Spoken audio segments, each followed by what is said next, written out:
हम लोगों ने प्रोजेक्टाइल में uniform circular motion last lecture में देखा था, बाल्टी वगैरह घुमाई थी, मिक्सर भी घुमाए थे, डंडे भी पकड़े थे, सब काम हमने कर लिए थे यहाँ पर, राइट। अब हम लोग नेक्स्ट टॉपिक की तरफ चलते हैं, जो शायद कि लास्ट टॉपिक ही होगा।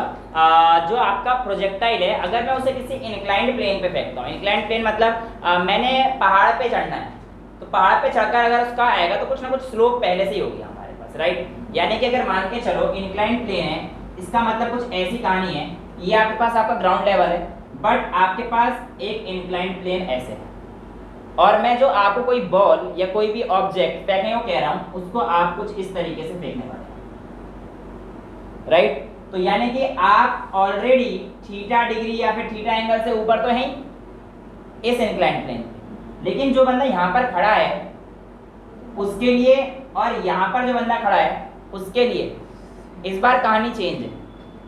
पहले याद करो जब हमारे पास दोनों सेम प्लेन पे हुआ करते थे ऐसे, तो जिस हिसाब से इसके लिए बॉल जाएगी उस हिसाब से इसके लिए बॉल आएगी, लेकिन यहाँ पर कहानी अलग हो जाएगी। जिस हिसाब से इसके लिए बॉल जाएगी ना, उस हिसाब से इसके लिए बॉल नहीं आएगी। एग्जाम्पल के तौर पर अगर ये बॉल ऊपर फेंकेगा तो जो बंदा यहाँ पर खड़ा है उस बंदे को क्या बॉल जस्ट ऊपर दिखेगी? नहीं, उसको लगेगा कुछ एंगल से पीछे शिफ्ट हो गई। बेसिकली अगर इसने तो ऊपर ये फेंका, बट ये बंदा तो ऐसे एंगल पे खड़ा है, तो उसका लगेगा इतने एंगल से थोड़ा पीछे है बॉल। तो यानी कि इंक्लाइंड प्लेन पे जो हमारी कहानी जो तक हमने पढ़ी है वो कुछ चेंज हो जाएंगी, लेकिन हम लोग कोशिश करेंगे कि कहानी को बिल्कुल चेंज ना होने दें, कहानी को बिल्कुल चेंज ना होने दें। और इसके लिए जो मेरे पास कहानी रहेंगी वो सबसे पहले तो मैं आपको एक कंपोनेंट रिजॉल्व करना सिखा देता हूँ। क्या सिखाता हूँ? कंपोनेंट रिजॉल्व करना। मैंने आपको सिखा रखा है वैसे तो u cos theta u sin theta वाला, बट इंक्लाइंड प्लेन पे हम लोग कंपोनेंट कैसे रिजॉल्व करते हैं, छोटी सी ट्रिक है और कुछ नहीं है, आपको आराम से समझ में आ जाए, राइट। लेट्स से कि मेरे पास यहाँ पर एक प्लेन और मैंने इंक्लाइंड प्लेन कोई भी एंगल ले लो थीटा, ये मेरे पास थीटा हो चुका है, राइट। अब मैंने कहा यहाँ पर मेरा कोई भी एक ऑब्जेक्ट है, लेट्स से x। अब ये x नॉर्मली तो नीचे एक्ट कर रहा होगा, नॉर्मली जो एक्ट कर रहा होगा नीचे कर रहा होगा। अभी मैंने कोई कंपोनेंट वगैरह नहीं लिया है। क्या बोल रहा हूँ मैं कि x यार, अब मैंने आपको बताया था ना कि अगर मैं नीचे खड़ा ऊपर खड़ा हूँ तो मेरा एक नॉर्मल कंपोनेंट नीचे की तरफ बैलेंस करे, इसकी वजह से मेरे को एक अपवर्ड फोर्स मिल रही है और मैं सीधा खड़ा हो पा रहा हूँ। जब मैंने आपको वॉकिंग का एग्जाम्पल दिया था कि वॉकिंग करते वक्त मैं आगे क्यों जाता हूँ, क्योंकि मेरा हॉरिजॉन्टल कंपोनेंट मेरे को आगे भेजता है और वर्टिकल कंपोनेंट मुझे बैलेंस करता है। यानी कि वर्टिकल कंपोनेंट अगर मैं यहाँ पे देख रहा हूँ, या फिर मेरे पास एक ऐसा कंपोनेंट जो मेरा नॉर्मली नीचे लग रहा है, तो इस x का एक कंपोनेंट तो नीचे जा रहा है, मतलब x का जो एक मेजर कंपोनेंट है वो हमारे पास नीचे जा रहा है, जिसकी वजह से x यहाँ पे रखा हुआ है। तो एक काम करो, इसे नीचे पूरा यहाँ तक प्रोड्यूस कर दो, और अगर ये नॉर्मली नीचे जा रहा है तो यहाँ पे कितने डिग्री का एंगल बन रहा है? 90 डिग्री का एंगल बन रहा है। भाई अगर नॉर्मल कोई चीज नीचे जा रही है प्लेन पे तो वो तो परपेंडिकुलर ही बनाएगा, थर्ड क्लास, इतना तो आता है। चलिए अगर ये 98 थीटा है तो ये एंगल पक्का भी कितना होगा? 90 minus theta, again third class, ठीक है भैया। ये 90 है, ये थीटा है, सम 180 होना चाहिए ट्रायंगल का, 90 माइनस थीटा। अब यहाँ से आपको कंपोनेंट रिजॉल्व करना था, तो आप ऐसा कीजिए, यहाँ पर ये एंगल निकाल दीजिए, बट ये फिर से परपेंडिकुलर हो गया, ये वाली लाइन फिर से परपेंडिकुलर हो गई। अब इसका और इसका सब 90 डिग्री आना चाहिए। हाँ, ये इधर जा रहा है ताकि ये इस पॉइंट पे परपेंडिकुलर हो जाएगा, ये वाला पूरा एंगल 90 डिग्री का बन जाएगा। ये मेरे को निकालना है, कंपोनेंट रिजॉल्व करना है, ठीक है। अब अगर ये 90 होना चाहिए तो बेटा देखो ये 90 माइनस थीटा है, तो ये ऑब्वियसली बात है थीटा होना चाहिए, क्योंकि 90 minus theta plus theta is equal to 90 degree हो जाएगा। तो हमारी एजम्पशन बिल्कुल सही है। तो मैं इसको अब इतना घिचपिच ना कर अगर मैं आपको यहाँ पे कंपोनेंट रिजॉल्व करके दिखाऊं, तो अगर ये थीटा है और ये x है, तो मेरे पास ये नॉर्मल कंपोनेंट है x का, तो यहाँ पर मेरे पास क्या एंगल आ गया है? थीटा। क्लियर है? अगर ये थीटा आया है x कंपोनेंट का, तो ये वाली लाइन क्या हो जाएगी? x cos theta. ये तो करा है, इधर थीटा होता है उधर cos होता है, हालांकि मैंने आपको रटने के नहीं बोला था, इसका बताया था थीटा cos किस तरफ से आता है। और इस तरफ जो हमारे पास ये वाला कंपोनेंट आ जाएगा, ये x sin थीटा। इतना क्लियर है? यहाँ तक कोई डाउट? इंक्लाइंड प्लेन पे कंपोनेंट रिजॉल्व करना आ गया है, बस इससे ज्यादा आपको कुछ नहीं चाहिए।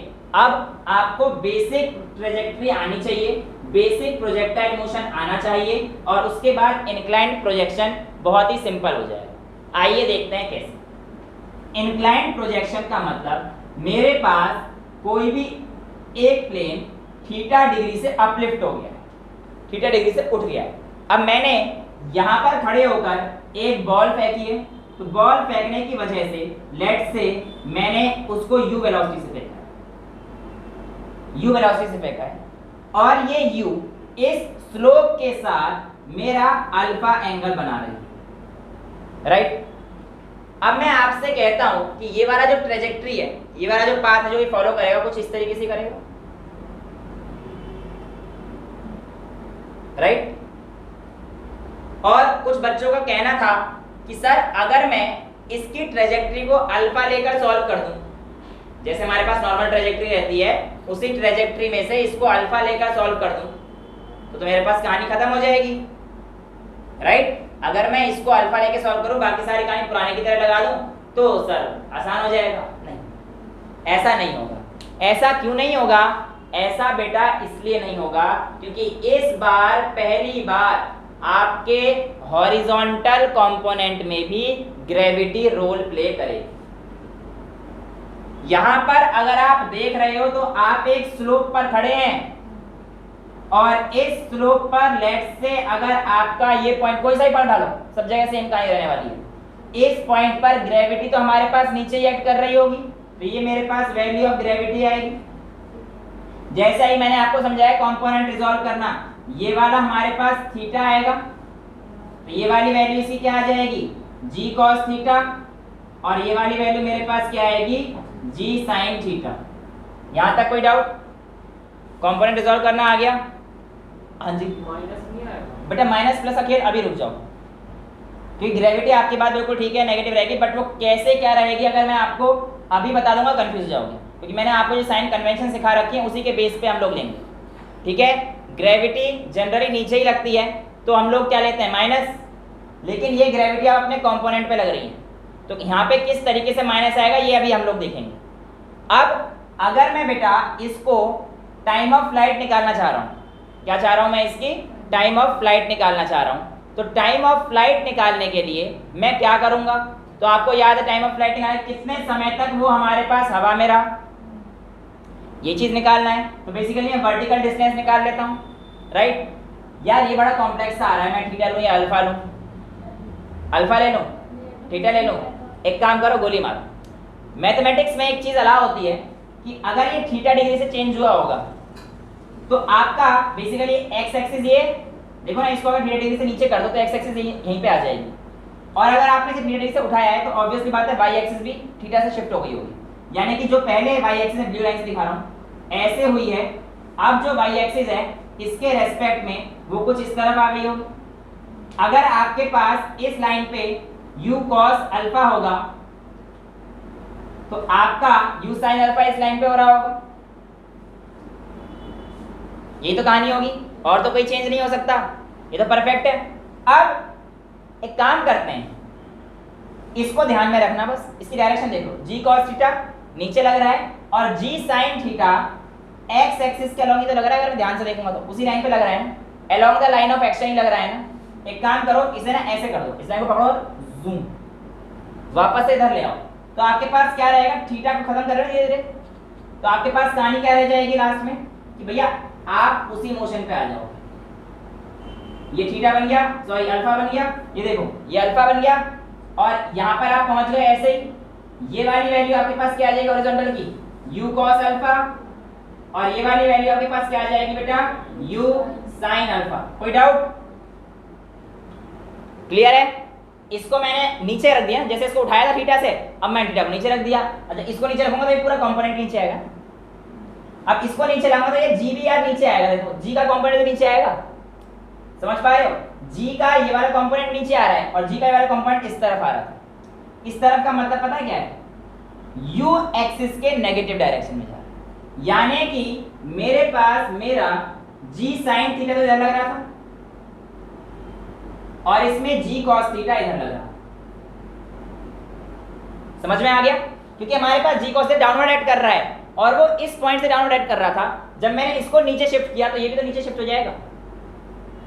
जब मैंने इसको ऐसे लेके आया और इस पॉइंट को शिफ्ट करे तो वो ऐसे हो जाएगा, ये कहानी एक्स एक्सिस पे हो जाएगी। लेकिन यहाँ पर एक जो फर्स्ट और मस्त क्लास कहानी है वो ये है, पहली बार आपको कुछ ऐसा देखने को मिला कि एक्स एक्सिस पे साइन कंपोनेंट आ रहा है, वरना जनरली कॉस कंपोनेंट देखने को मिलता था, राइट। तो इसका मतलब ग्रेविटी का कहीं ना कहीं रोल है। और जो मैं सोचता था कि ग्रेविटी हॉरिजॉन्टल प्लेन पे कोई फर्क नहीं डालेगी, यहाँ पे डालेगी क्योंकि इंक्लाइंड प्लेन पर है।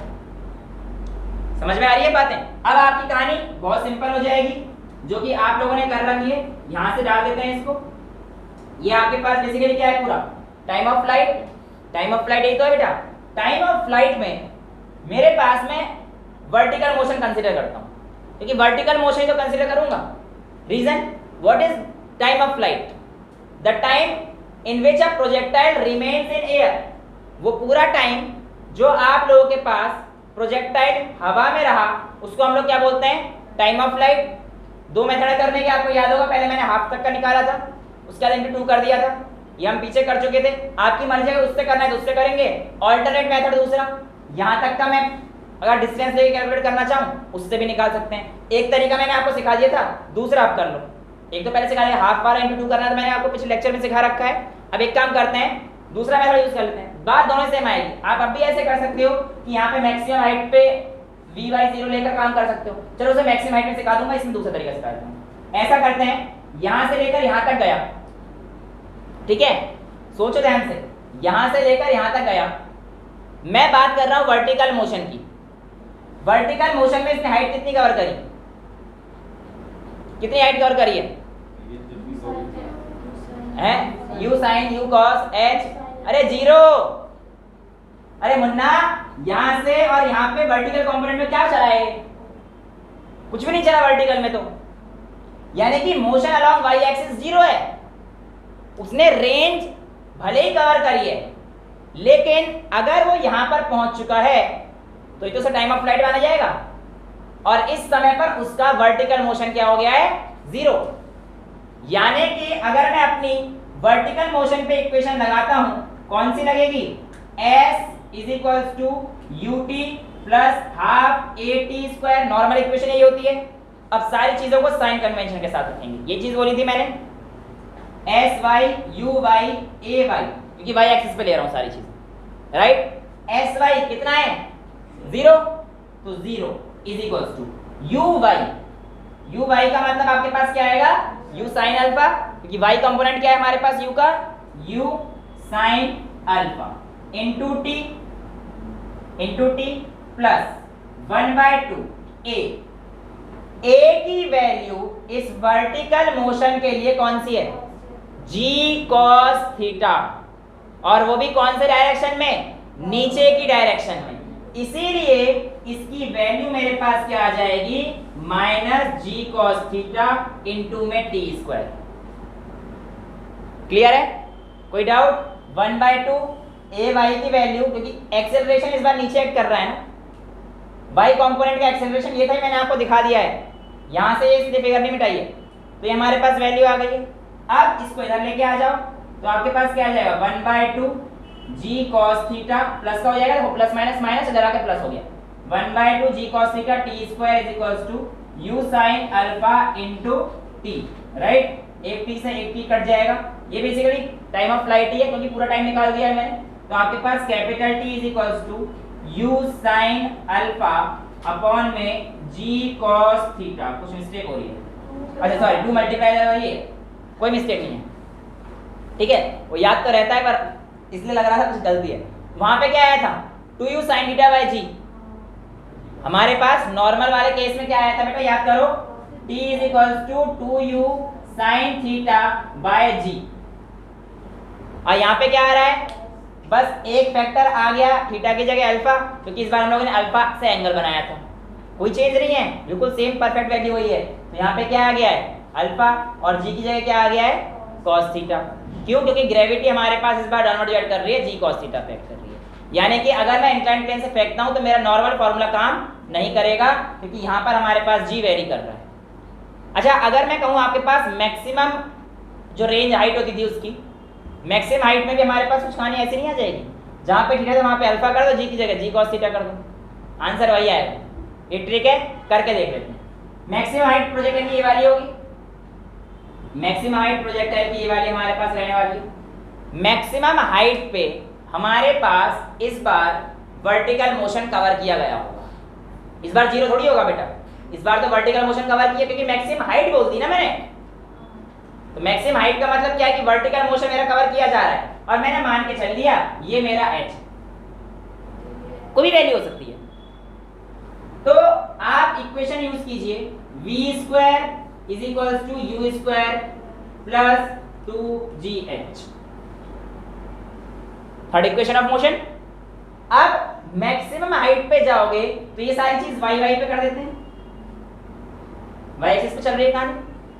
मैक्सिमम हाइट पे वेलोसिटी क्या होती है, फाइनल वेलोसिटी जीरो, तो हमारे पास ये वैल्यू क्या आ जाएगी, जीरो हो जाएगी, is equals to u y का स्क्वायर, कौन सा स्क्वायर आ जाएगा, u साइन अल्फा, तो u square sine square alpha हो जाएगा, u square sine square alpha, क्योंकि आपको पता है ना u y पे कंपोनेंट हमारे पास u साइन अल्फा है, तो उसका स्क्वायर करोगे तो u square sine square alpha, और प्लस, वैसे तो प्लस अभी लिख ही देता हूं, 2g की वैल्यू y एक्सिस पे कौन सी है, g cos अल्फा, लेकिन डाउनवर्ड है इसलिए माइनस, तो मैं यहां पे माइनस लिख दूं, minus 2g cos theta into h, इसको इधर लेके आ जाओ, तो h is equals to u square sine square alpha by 2g cos theta.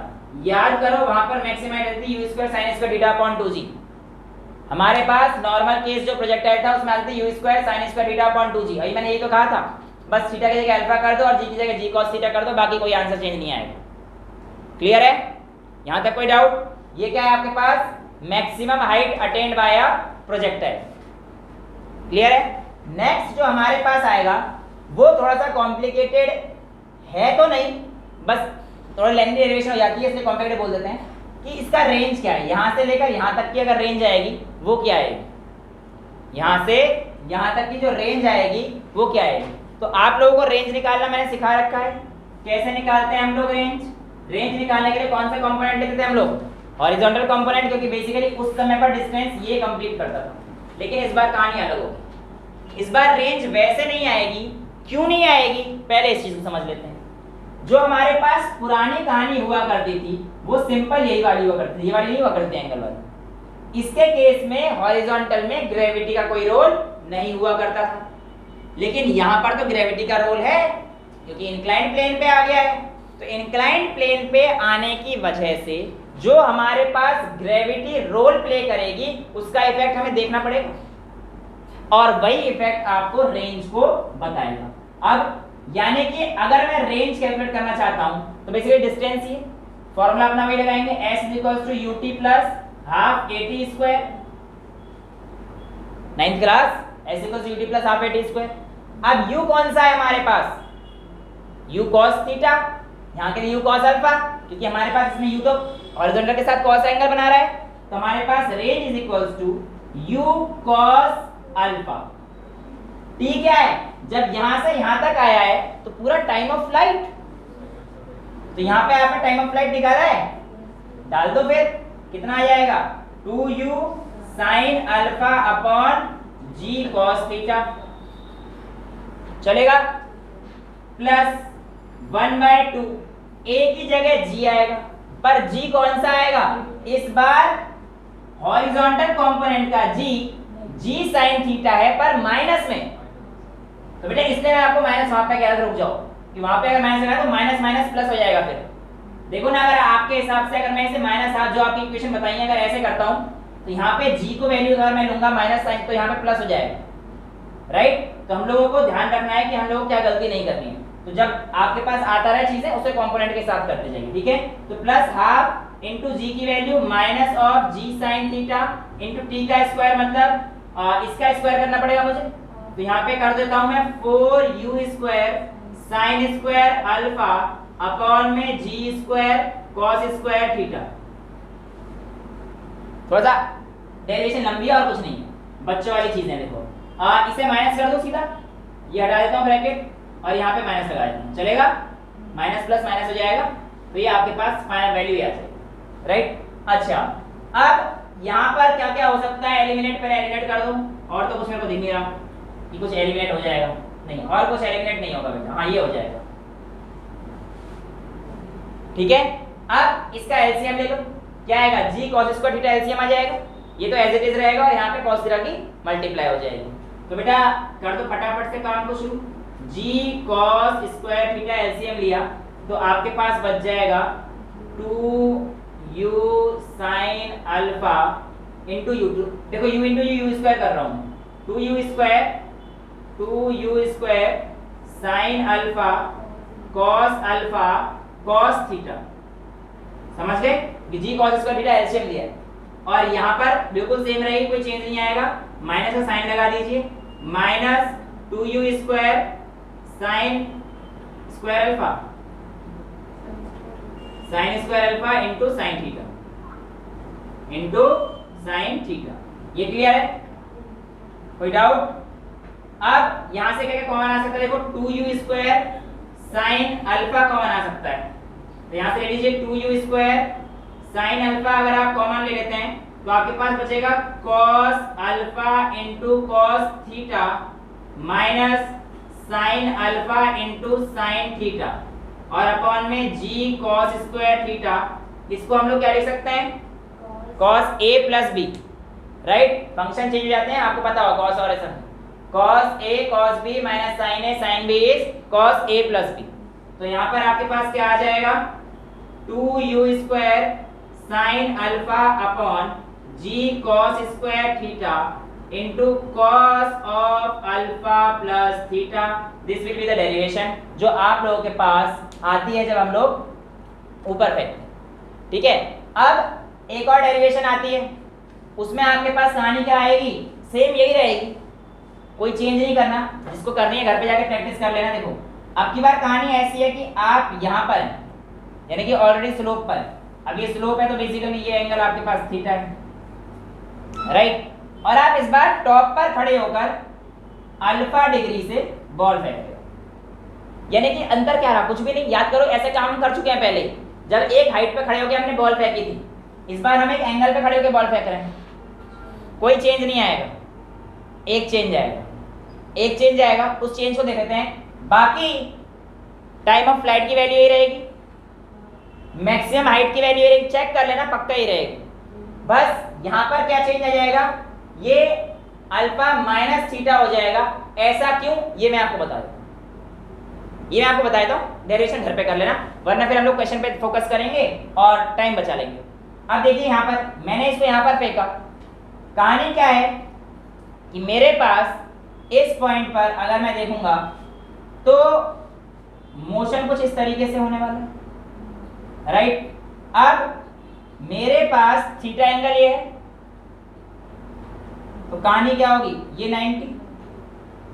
90, अब ये 90 होगा तो ये वाला क्या हो जाएगा, 90 माइनस थीटा, जैसे अभी भी आपको समझाया था, ठीक है। यहाँ पर एक कंपोनेंट हमारे पास जो कि इससे परपेंडिकुलर होगा, तो इसकी वैल्यू थीटा, तो ये वाले वैल्यू हमारे पास क्या हो जाएगी, अगर ये g है तो g cos थीटा, यानी कि ग्रेविटी तो अभी भी हमारे पास ठीक है, नीचे की तरफ लग रही, ग्रेविटी में कोई चेंज नहीं, लेकिन अब आप देखिए x एक्सिस के अलोंग g sin थीटा की वैल्यू पॉजिटिव आ गई है, यानी कि अगर मैं इसको नीचे कर देता हूं तो मेरे पास कहानी कुछ ऐसे आएगी कि मेरे पास ये वैल्यू आएगी g cos थीटा, और इधर जाएगा मेरा g sin थीटा, इधर मेरे पास अल्फा वैल्यू ऐसे जा रही है, तो यानी कि इस बार जो मेरा g होगा, यहां पर जब मैं डालूंगा रेंज निकालने के लिए तो क्या करूंगा मैं, इधर plus g sin theta, no g sin, क्योंकि हमारे पास रेंज निकालना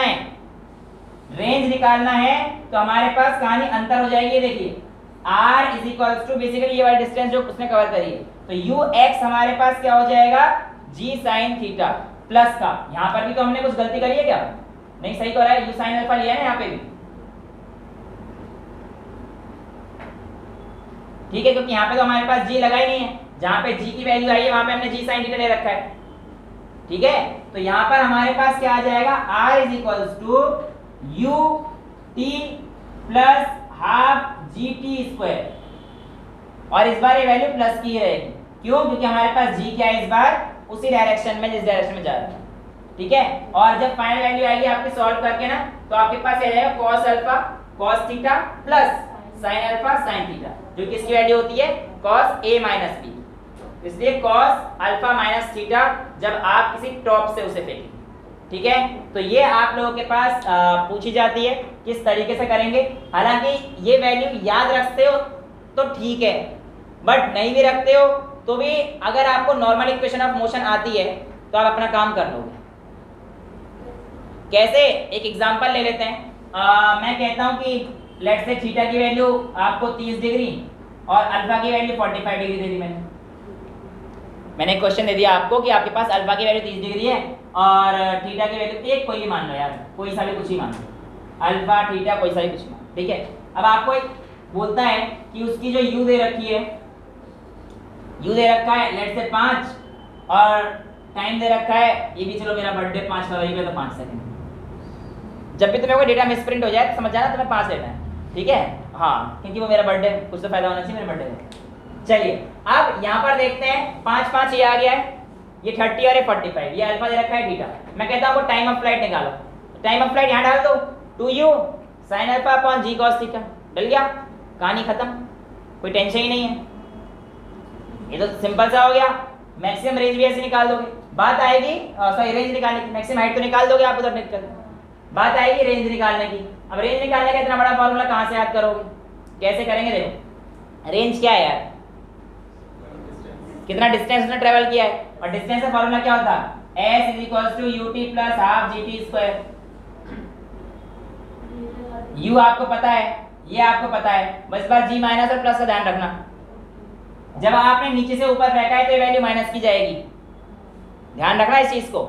जब आपने नीचे से ऊपर फेंका है तो ये वैल्यू माइनस करना है ना। तो अब देखो क्या हो जाएगा यहाँ पर, रेंज u कितना दे रखा है मैंने आपको, 5 × 5 प्लस 1/2 यानी कि माइनस कर दो, g की वैल्यू 10 और t का स्क्वायर यानी कि 25, तो ये आ गया 12.5।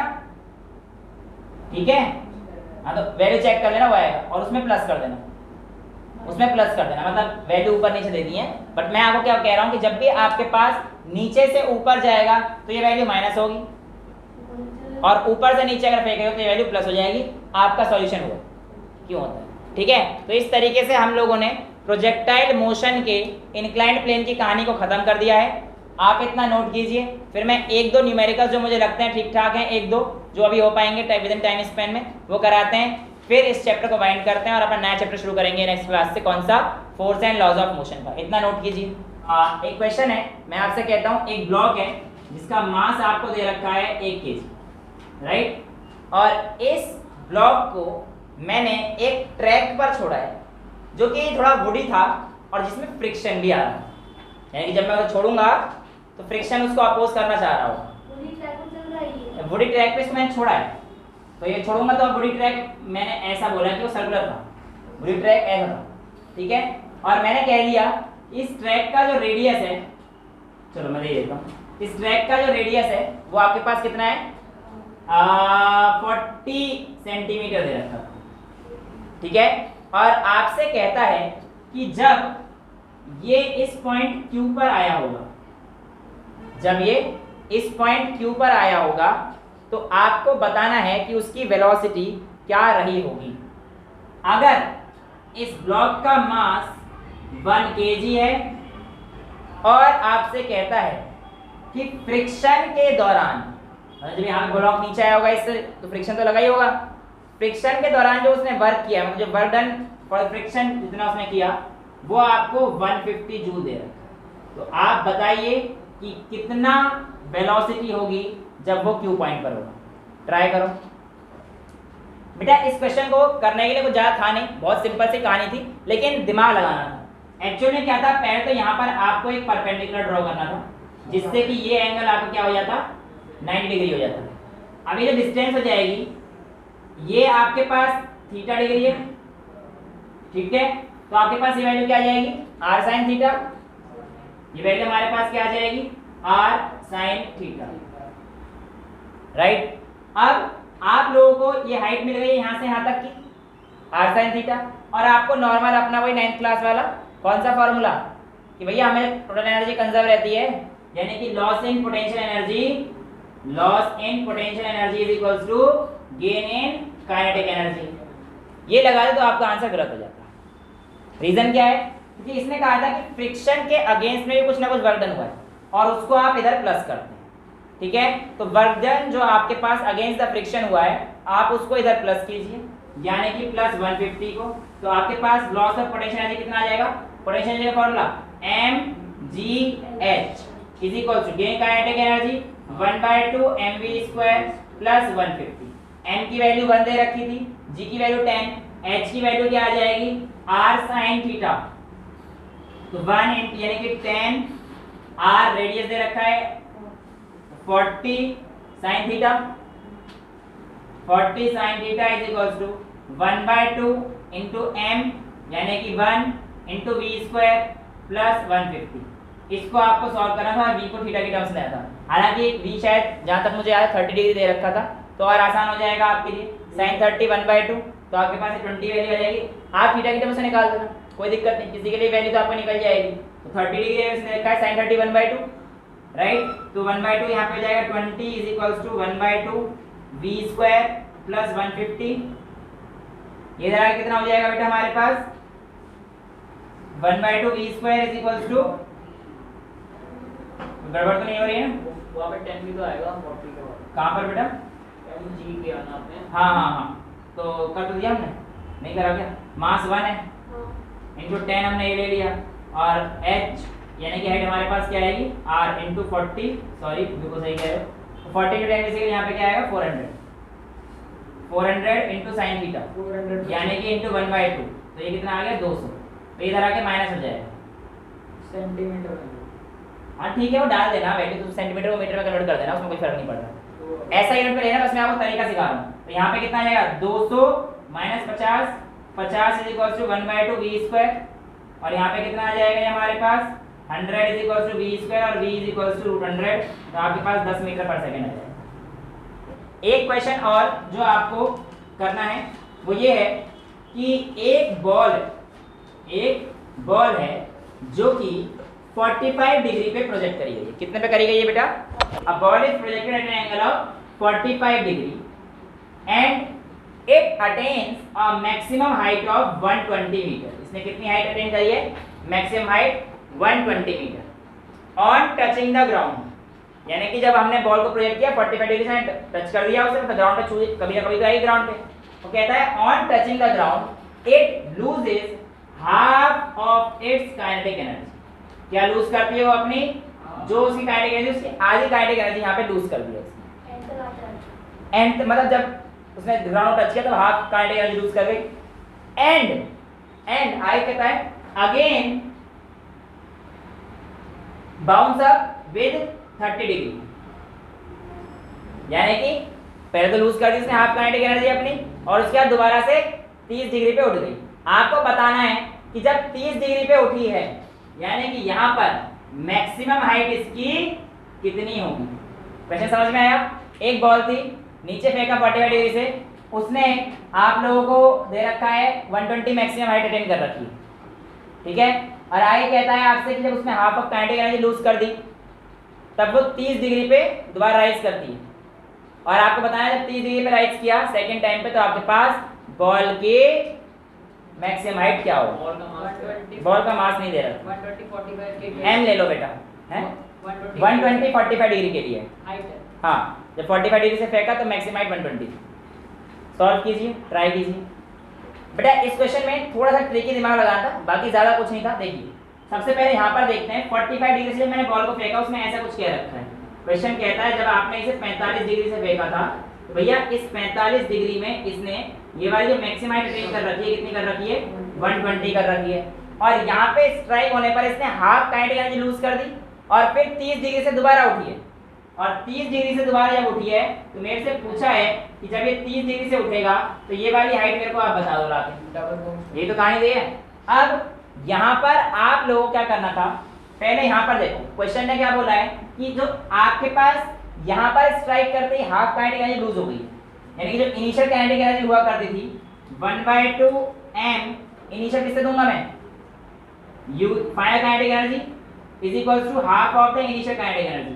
कह सकता हूं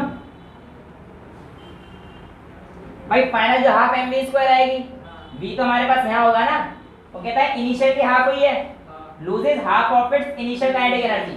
तो इनिशियल हमारे पास क्या रहा होगा u स्क्वायर और उसका हाफ कर दो, तो हमारे पास कह सकता हूँ कि 1/2 mv स्क्वायर बराबर आया होगा 1/4 mu स्क्वायर के, राइट। यहाँ तो कोई दिक्कत नहीं है।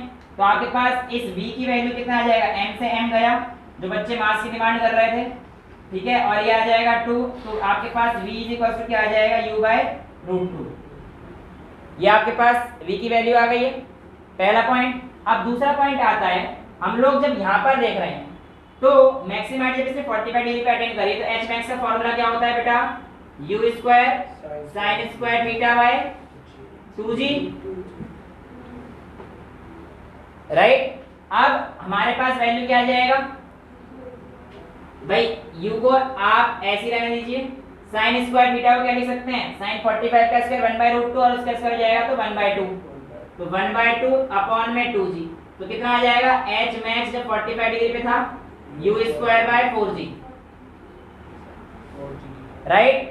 तो ये आपके पास जो है u स्क्वायर बाय 4g आपके पास यहाँ पर पहुंच गए हैं। अब ये 30 डिग्री वाले केस में देख लेते हैं, कुछ भी नहीं, 30 डिग्री पे मैक्सिमम हाइट तो पूछिए, आप ऐसा कर दो h max is equals to u square sin square theta by 2g।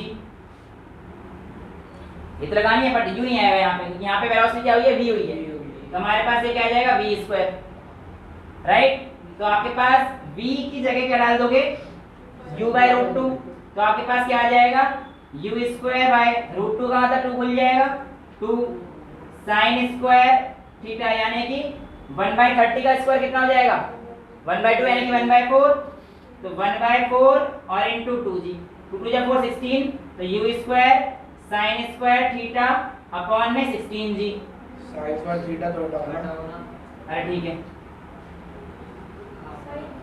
u square by 16g, u square by 16g, छोटे ठीक वाले है, h max। यहाँ पर क्लियर है।